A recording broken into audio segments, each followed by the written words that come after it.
October 1949, Humes High School, Memphis. 14-year-old Elvis Presley stands in front of his music class trembling. His teacher, Mrs. Catherine Gilmore, is about to use him as an example of everything wrong with aspiring singers. What she says next will haunt Elvis for years, but what Elvis does 8 years later will teach her the most important lesson of her career. The Poor Kid in the Back Row. Tuesday morning, October 1949, Humes High School, Memphis, Tennessee. 14-year-old Elvis Presley sits in the back row of Mrs. Catherine Gilmore's music class, trying to be invisible. He's learned that sitting in the back, staying quiet, avoiding eye contact, that's how you survive when you're the poor kid with weird slicked-back hair and secondhand clothes everyone makes fun of. Mrs. Gilmore has been teaching music at Humes for 18 years. She runs her classroom like a military operation. Classical music, proper technique, traditional standards, sheet music, theory, rules. She has no patience for students who can't read music, who sing with improper style, who think they can just feel their way through a song. And she especially has no patience for Elvis Presley. A few weeks earlier, Elvis made a mistake. He raised his hand when Mrs. Gilmore asked if anyone played an instrument, mentioned he played guitar, and sang a little. Mrs. Gilmore immediately marked him as someone who needed to be taken down a peg. In her experience, boys who played guitar were just trying to impress girls. No real talent, all show. "Mr. Presley?" Mrs. Gilmore's sharp voice cuts through the classroom that Tuesday morning. "I'd like you to come to the front of the class, please." Elvis's stomach drops. He hasn't done anything wrong. He's been sitting quietly, bothering no one. But when Mrs. Gilmore uses that tone, you don't argue. Elvis stands. His face already burns with embarrassment as 30 pairs of eyes turn to watch. His worn-out shoes squeak on the linoleum as he walks to the front. Kids are already snickering. Being singled out by Mrs. Gilmore is never good. The humiliation. Then Mrs. Gilmore says something that crushes him. "Class," Mrs. Gilmore says, standing next to Elvis with her arms crossed, "I want to use Mr. Presley as an example of something we've been discussing, the difference between genuine musical talent and mere enthusiasm." Elvis stares at the floor, wishing it would open and swallow him. "Mr. Presley informed me earlier this semester that he plays guitar and sings," Mrs. Gilmore continues.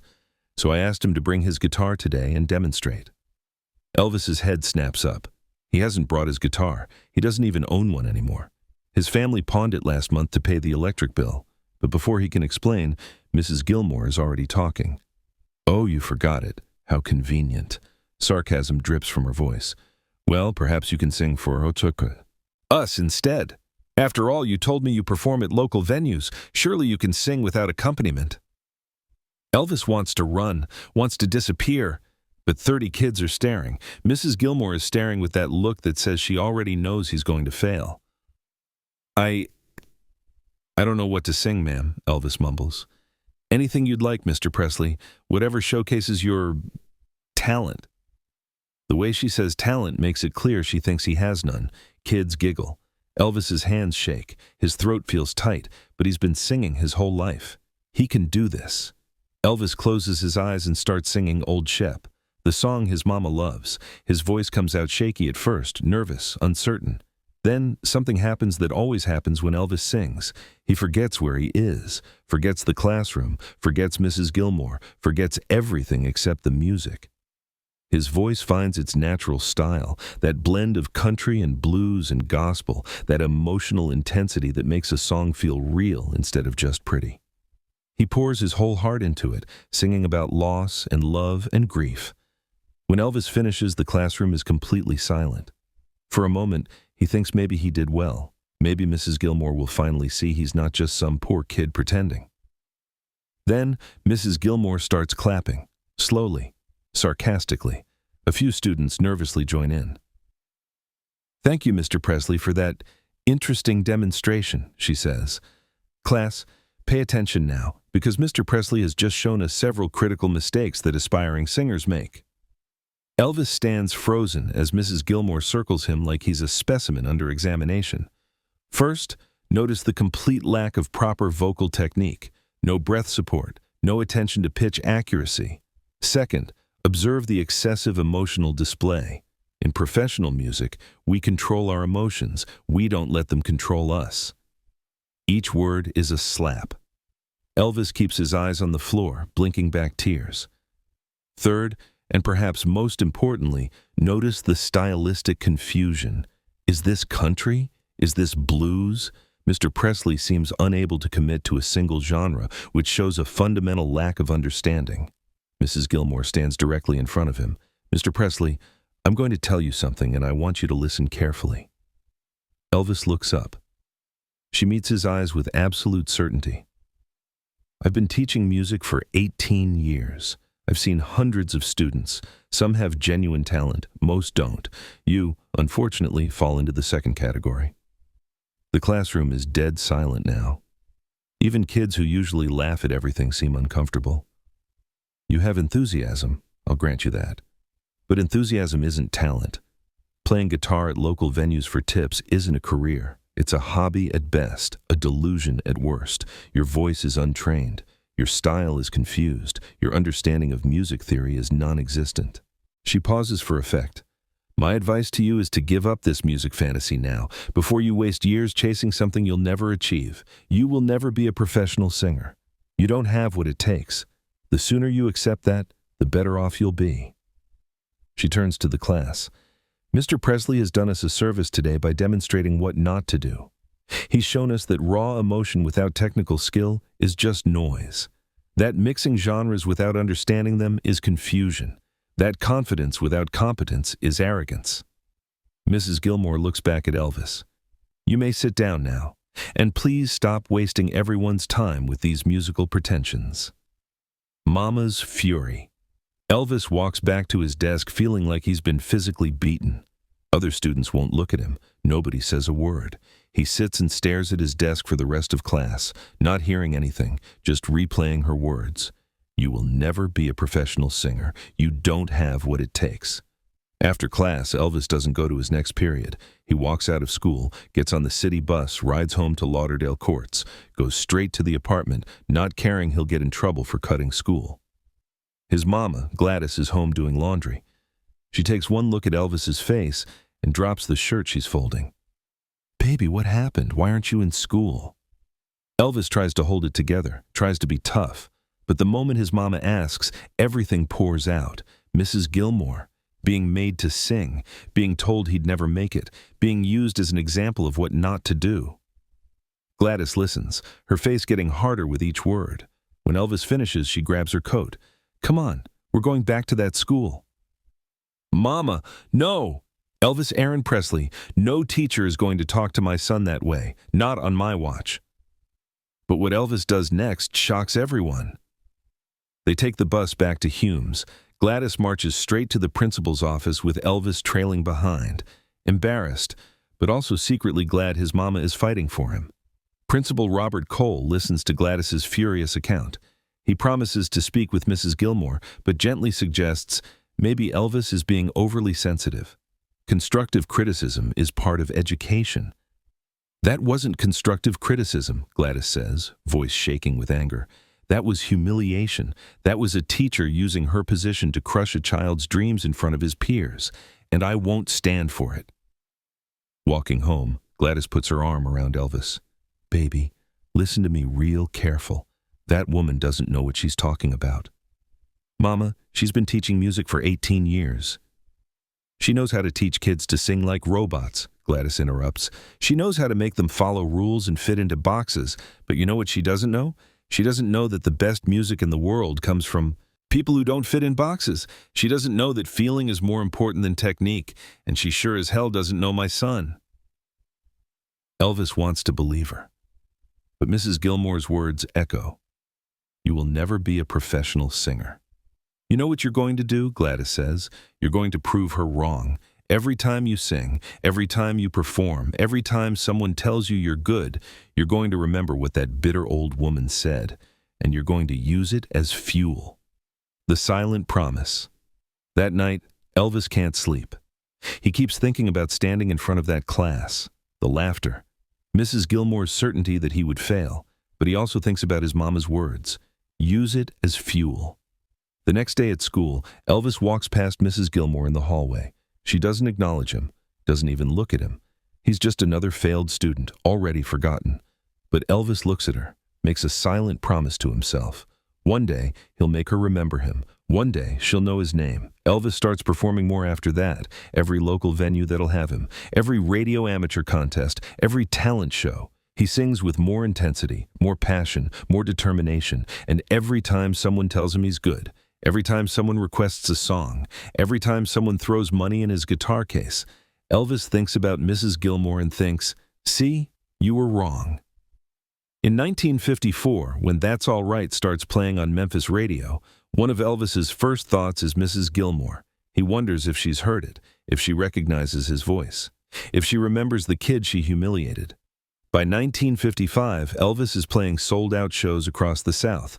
By 1956, he's the biggest star in America. By 1957, Elvis Presley is a household name around the world. The letter. 8 years later, Elvis returns to that same classroom. March 1957, Elvis returns to Memphis for a charity concert.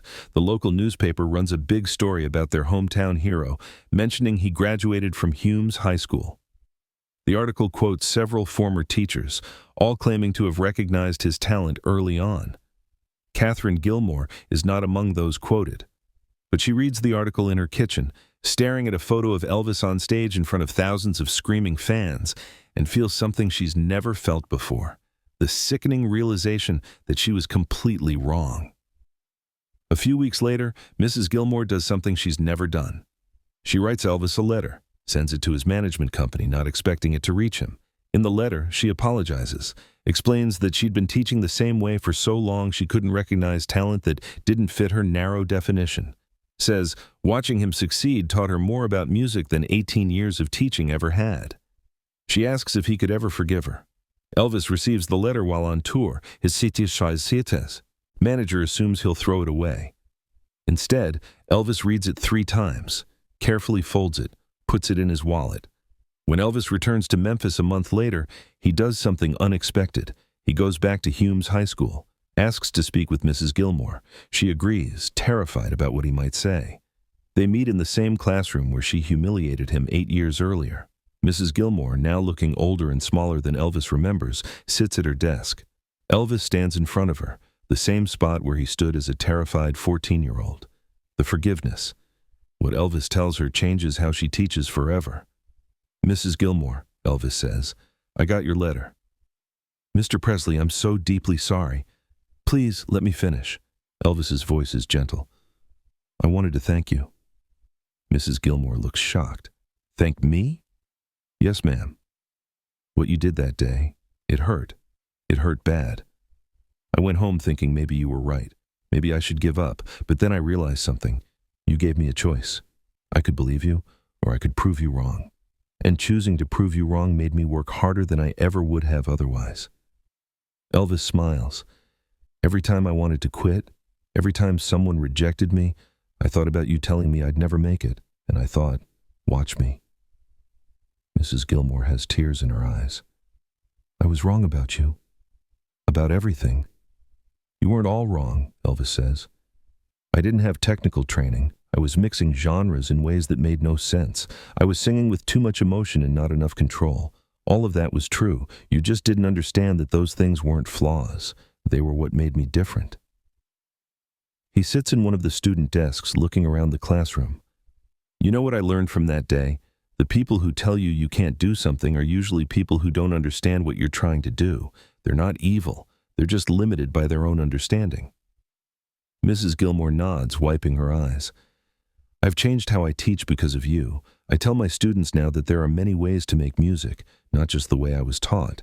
You changed me, Mr. Presley." Elvis stands to leave, then turns back. "Mrs. Gilmore, you want to know the honest truth? That day in class was one of the best things that ever happened to me. Not because you were right, you weren't, but because it taught me I could either let other people's opinions define me, or I could define myself. I chose to define myself." "I'm glad you did," Mrs. Gilmore says softly. "Me too," Elvis replies. "Me too." The legacy. The story of Mrs. Gilmore and Elvis became famous in Memphis teaching circles. She told it to every new class as a cautionary tale about the danger of being too rigid in defining talent. "I once had a student who didn't fit any of my categories," she would say. "He mixed genres I thought should never be mixed. He sang with emotion I thought was excessive. He had a style I thought was wrong. His name was Elvis Presley, and he taught me that the best artists are the ones who break all the rules I thought mattered." Catherine Gilmore taught for another 12 years. She changed her teaching style completely, encouraging students to find their own voices rather than forcing them into traditional molds. She never forgot the lesson Elvis taught her. Sometimes the students we think will fail are actually the ones changing the world. Elvis kept Mrs. Gilmore's apology letter in his wallet until he died, not as a trophy but as a reminder that even people who hurt us can learn and grow, and that forgiveness is more powerful than revenge. Has a teacher ever told you that you wouldn't succeed? Share your story in the comments. Sometimes the best fuel is someone telling you that you can't. October 1949, a music teacher humiliates a poor 14-year-old in front of his entire class, tells him he'll never make it, uses him as an example of everything wrong with aspiring singers. 8 years later, that boy is Elvis Presley, the biggest star in the world. And what does Elvis do? He forgives her, thanks her, helps her understand what she missed. Here's the lesson. The people who doubt you aren't your enemies. They're just limited by their own understanding. Mrs. Gilmore wasn't evil. She was just teaching the only way she knew how, by rules that had worked for classical music for centuries. But Elvis wasn't trying to make classical music. He was creating something new, something that didn't fit her categories. She couldn't see that, not because she was bad, but because she was bound by her own experience.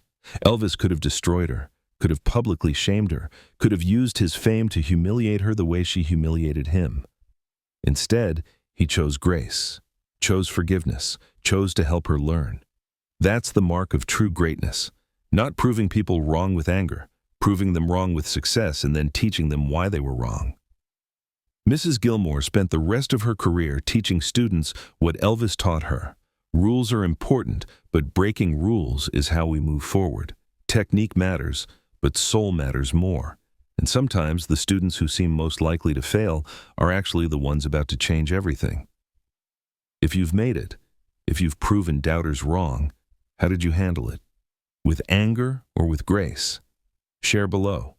Sometimes how we handle success matters more than the success itself. Subscribe to Elvis Presley Legacy Stories for more untold moments, proving that true greatness is measured not by how you handle doubt, but by how you handle vindication. Share this with anyone who's ever been told they can't.